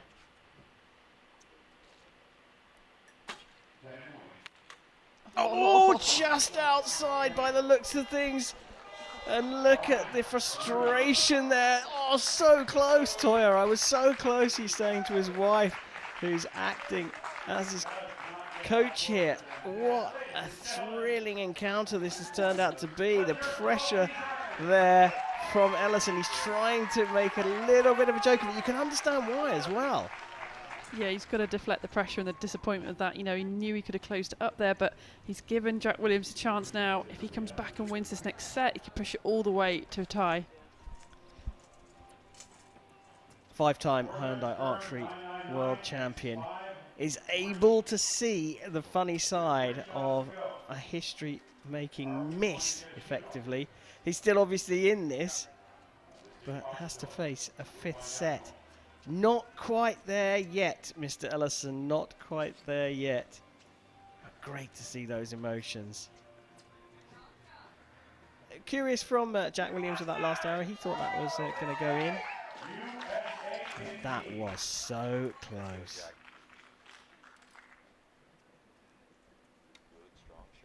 So Ellison is made to wait. Will it be done here in Yankton? Jack Williams shoots first in the fifth, hoping to spoil the party. Yep. Oh, just touching the line, that could be critical.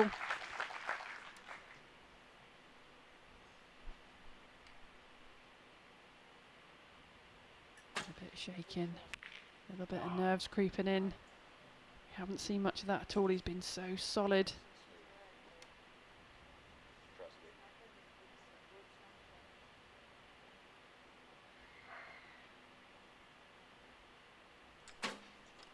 The long hold. A sigh of relief.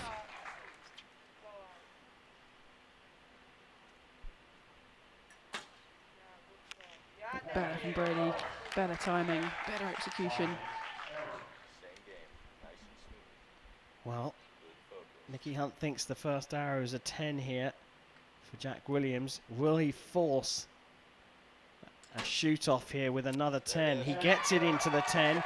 We are waiting for that measure, a provisional 29 that we think may well be 30. We may be having the biggest, well, we definitely will now be having the biggest of finishes here, because that's a 28 from Brady Ellison, and Jack Williams, remember, was 4-0 down. He got himself back to 4-2, shared the points in the fourth, and has now forced a shoot-off. And what a finish we've got coming here in Yankton. Two Americans going toe-to-toe. One looking for his first title, Jack Williams. The other looking for his sixth, and it's going to come down to a single arrow. Nicky, I know you're not a fan of the shoot-off, but, you know, come on. This is the men's recurve final. It's the season finale. It's the very last match we're going to see in this season. You must be excited about it. Come on. I'm very excited about this. This couldn't have been better. What an absolute nail breaker. You know, just one arrow is going to depend whether you're on that top spot, whether Brady makes history to get on there for the sixth time in the men's recurve. So much at stake. Yeah, it's huge.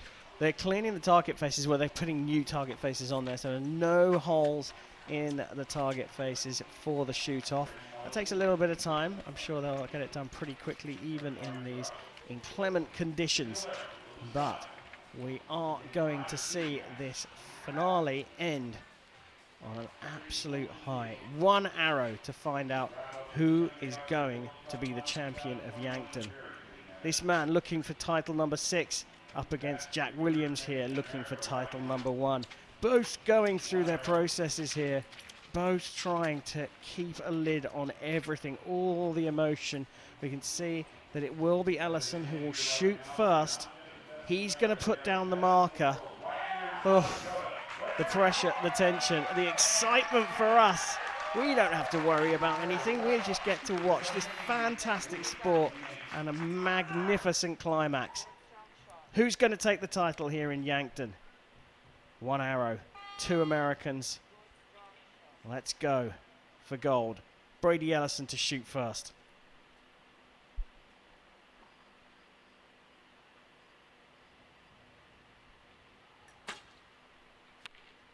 Well, it's a 9.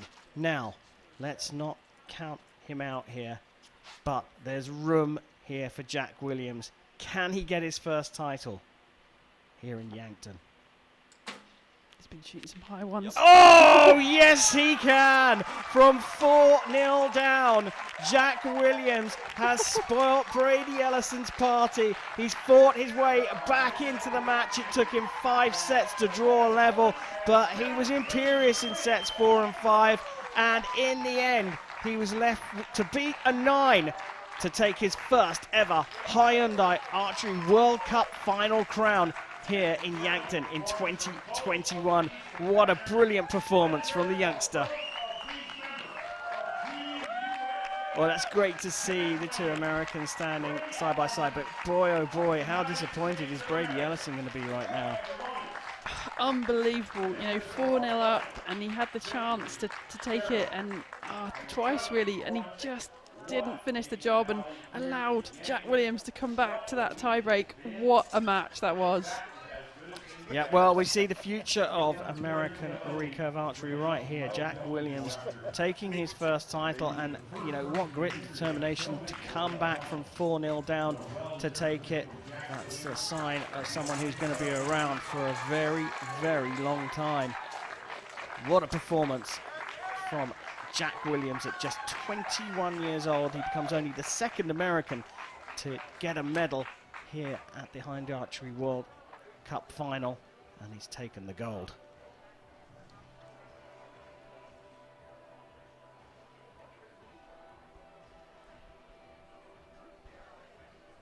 Well, we take a look back over the match here. Ellison starting, well, as he meant to go on here. 3 10s from him to start things off from Ellison, but in the end it went down to a shoot-off, and supporters there. Paige Pierce, I think, in the Mac. And I think that's Jack Williams' mum on the left. Fabulous for them to see a teammate go and take his first title here in Yankton. The last of the archery action. It'll be fascinating to hear what Jack Williams has to say, and I'm sure we're going to get to speak to him very soon. Well, it looks like we're ready to speak to the new champion. Congratulations, World Cup final champion. Yeah, it's still a little, this whole day has been a really good day for me, so I'm still riding the high. You came from behind to win that match. How did you make it possible? Just kind of fell back on what I knew. The match before against Mete, I just kind of went back to that, came back, and then in the shoot-off, just followed my steps and shot a 10. And you were up against Brady Ellison on home soil. Yeah, I mean, well, both of us home soil. We have matches all the time together. I guess the most recent big one you could say was Paris, so a little bit of revenge from that, I guess. But we go all the time. You're the first ever host nation archer to win a World Cup final champion. It definitely is a huge blessing, being able to have the whole crowd here supporting, and you know, the whole guest side of the bleachers cheering for home field for both of us, and just riding all that energy. And it's honestly kind of feels good. We didn't get that at the games, all the cheering and energy, so to be able to come here and have a big fanfare was fun. Is this the biggest achievement of your career so far? This is definitely the biggest one so far. I've had, you know, a lot of first place, but none at a World Cup or World Cup final, so definitely feels great. Thank you very much, Jack, and congratulations again. Thank you. Well, he's done it, still riding the high, and let's not forget how he qualified, Nikki. Yeah, he was the host nation spot, you know, came into this because America were hosting this tournament, but what a contender he was. Like we said before, he didn't shoot the first and second World Cups because he concentrated so hard on making that very tough American Olympic team, but he went to the third one in Paris and took silver there, so he talked about a bit of revenge against Brady in that match, and wow, what a way to come back.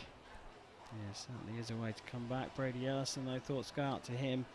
It's you know, remarkable when you think back to 2019, before the world changed. Ellison was the man to be in recurve archery, going into what was supposed to be an Olympic Games in Tokyo in 2020. As we all know, things changed, and that Olympic Games got delayed, and Brady Ellison hasn't quite come back to the absolute heights that he was at before, or maybe others have caught up with him a little bit. But Jack Williams is the man here in Yankton, the first one to win a title of this stature on home soil.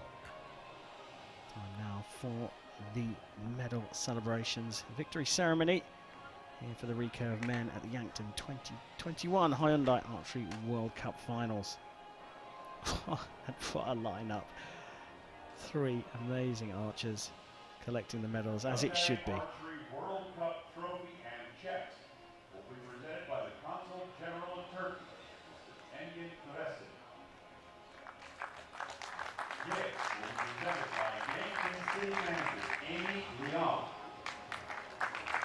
The Longines Watch will be presented by Longines Events Manager Christina Welling.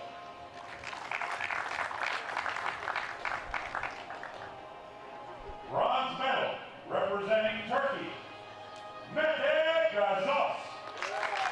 He was the Olympic champion in Tokyo just a few weeks ago. The Turkish archer Mete Gazos collects bronze here in Yankton, in the USA. A check for 6,000 Swiss francs. A beautiful carving of a feather for him as well as a gift.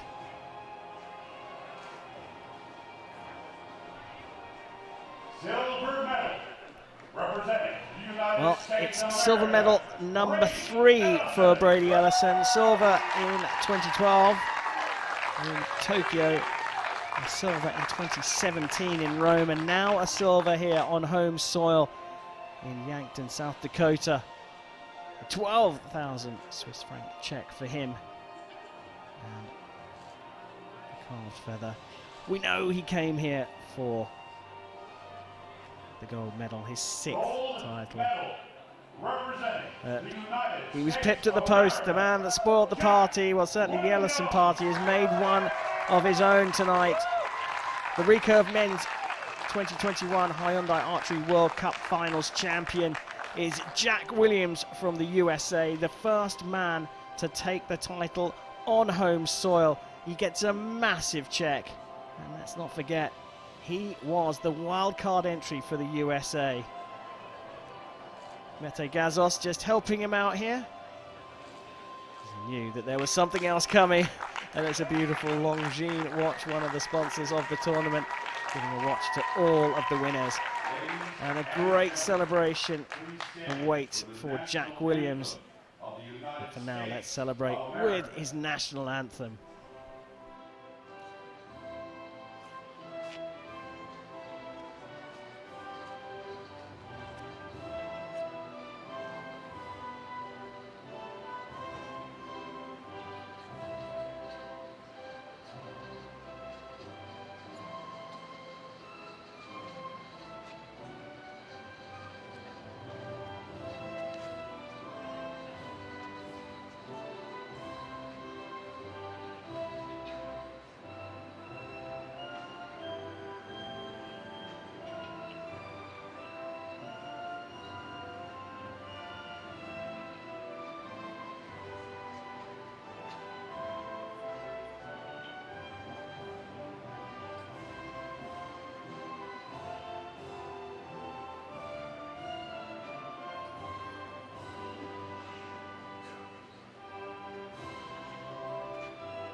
Well, that'll just about do it for this season.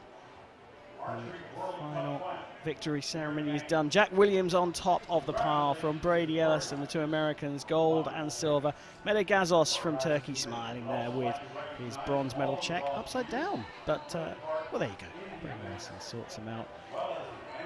Of course, the photos taken for the papers. Check upside down. Gracious of Brady Ellison. And look at that, the camaraderie between the 2 athletes. I'm sure Brady is very frustrated, but he's able to turn around and say, well done. And here are the final rankings. The rain gently falling here in Yankton now. Williams top of the pile from Ellison. He'll have to wait another year to see if he can claim his 6th title. Mete Gazos picking up the bronze medal, beating Atanu Das in the bronze medal playoff. So, Nikki, we are done for the season. What a fantastic season it's been. What can you say? Brady Ellison, we're going to have to wait another year to see him do this again. Yeah, he'll be back, won't he? I mean, Jack Williams, wow, what shooting he's done today. That semi-final, so dominant in that, and, you know, taking the opportunity when Brady gave it to him in the gold and shooting that 10 in the shoot-off as well. Absolutely phenomenal for a 21-year-old. Well, we take a look back over the matches here. Ellison started as he meant to go on. A 6-0 victory over Nespoli. Das came out against Weckmuller in his quarterfinal and took it 6-2 to set up an amazing match against Ellison in the semi-finals. Williams in the third went 6-2 with Sanchez coming through with consummate ease in the end. It was a slightly more tricky match for Mete Gazos at the bottom of the order in the quarterfinals. He had the athlete ranked number 2 for the tournament, Nicholas Damore from the American Virgin Islands. He got that 6-4. Ellison well dominated Atanu Das in the semi-finals to make it through. And it was his teammate, Jack Williams, had a little stutter in his semi-final against the Olympic champion Mete Gazos, but came through a 7-3 winner, and look what it meant for him and his family. Mete Gazos took on Atanu Das for the bronze medal, and he took it with consummate ease, 6-0. Ellison, ready to party with his 6th title, faced Jack Williams, and he got off to a flying start, going 4-0 up. But Jack Williams, 21 years old, gritty, determined, fought his way back into it and finished off with a shoot-off win and a 10 to finish for him. He goes up onto the podium at the top for his first title, and that is it for the season. Thanks for joining us. We'll be back in April in Antalya in 2022.